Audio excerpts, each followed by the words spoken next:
Ulam. Ano to, te? Binagoongan? Ay, Bicol Express. Tapos, pork chop. Te, magkano Bicol Express? 50.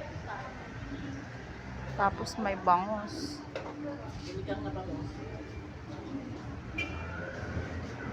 Magkano isda, te? Ano na lang? Isang ganito, te. Balot. Tapos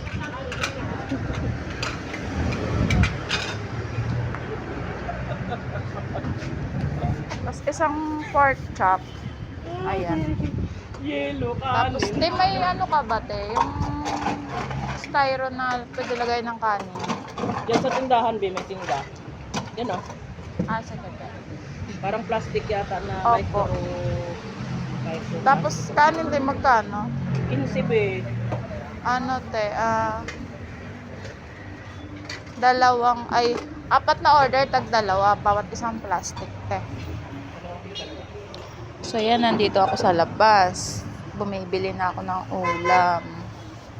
At ako'y kakain na doon sa loob.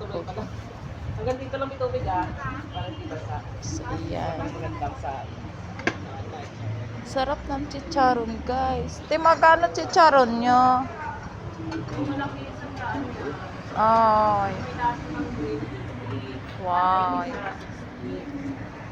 So, yun, guys. Kakain na. Masarap to pag may, ano, Di may inom kami yung boys. lumi. Kasi tumigil mo siya. Paano nga tumigil tayo order nila? So, ayan. Ito yung gaano kahaba yung building sa labas ng National Shelter.